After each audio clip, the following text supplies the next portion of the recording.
Électrochoc, le podcast des électrons libres.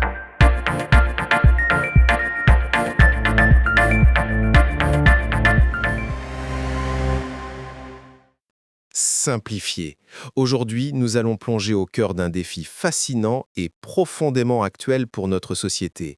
Nous allons parler de cette fameuse complexité administrative et normative française et surtout des solutions concrètes et enthousiasmantes pour en sortir. Absolument, Max. C'est un sujet qui nous touche tous au quotidien.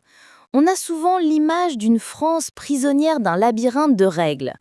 Déjà, à son époque, Montaigne disait qu'il y a plus de lois en France que dans tout le reste du monde.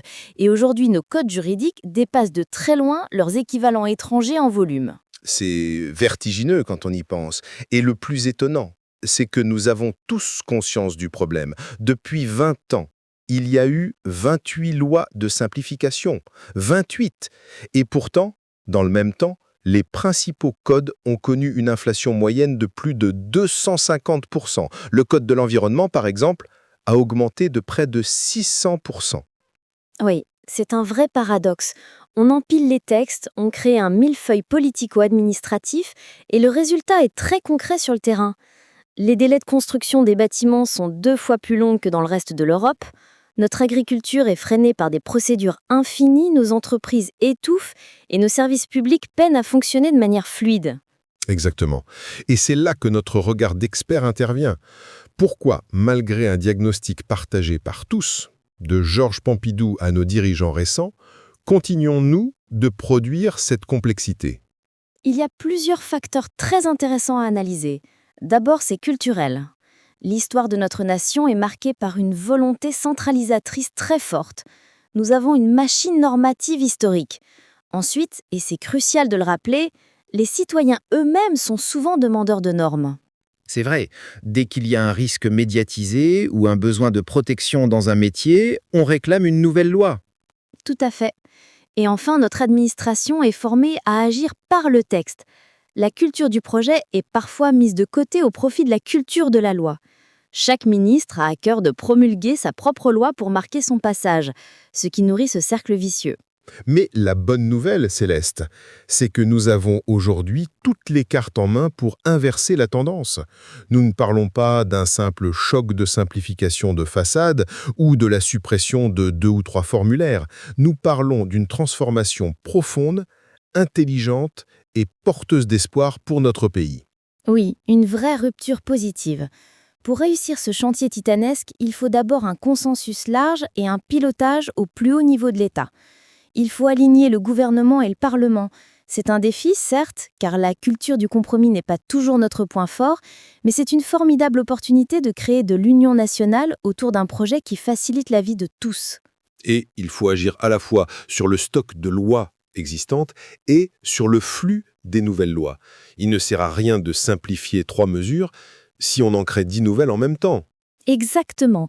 Et cela va au-delà du droit. Cela touche nos organisations et nos pratiques. On pourrait même imaginer consulter directement les citoyens par référendum sur des questions d'organisation territoriale. Alors concrètement, comment on fait ? Il y a des pistes d'action vraiment prometteuses.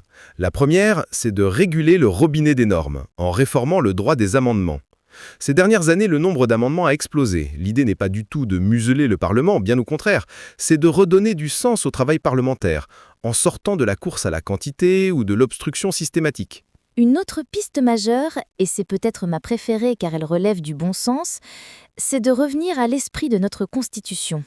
La loi doit fixer les grands principes et les grands objectifs. Ensuite, c'est au pouvoir réglementaire, sur le terrain, de définir les modalités pratiques. C'est fondamental. Aujourd'hui, on a des lois qui veulent tout prévoir dans le moindre détail. Il faut que nos institutions redeviennent les gardiennes de cet équilibre. Et cela nous amène à un changement de philosophie passionnant. Passer d'une logique de procédure à une logique d'objectif. Faisons confiance à notre administration et aux acteurs locaux. Tu as un exemple en tête ? Oui, prenons l'accessibilité. Au lieu de fixer par une loi nationale l'angle exact au degré près d'une rampe d'accès pour les personnes à mobilité réduite, la loi devrait simplement poser le principe d'accessibilité. Ensuite, on laisse les acteurs de terrain adapter la solution à la réalité de leur bâtiment. C'est brillant et tellement plus efficace. C'est cette philosophie qui devrait guider la réécriture de nos 75 codes juridiques. Ce n'est pas une libéralisation aveugle, car certains domaines ont besoin d'être fortement encadrés, mais c'est faire le pari de la confiance. Le pari de la confiance, c'est exactement ça. Croire dans le bon sens des individus plutôt que dans une réglementation tatillonnante qui prétend tout anticiper et qui finit par paralyser. En fin de compte, c'est une transformation de notre rapport à la chose publique. Nous devons sortir d'une relation parfois infantilisante pour redonner de la liberté et de la responsabilité à ceux qui font vivre le pays au quotidien. C'est un projet de société très enthousiasmant. Si nous parvenons à apaiser cette relation avec la norme, nous allons redonner un souffle incroyable à notre économie, à nos services publics et à notre démocratie. L'enjeu en vaut largement la peine et les solutions sont là, à notre portée. Merci Céleste pour cet échange passionnant. L'avenir de notre organisation publique s'annonce plein de promesses si nous osons faire le choix de la clarté et de la confiance. À très vite pour une nouvelle discussion. Soutenez les électrons libres. Abonnez-vous sur lel.media.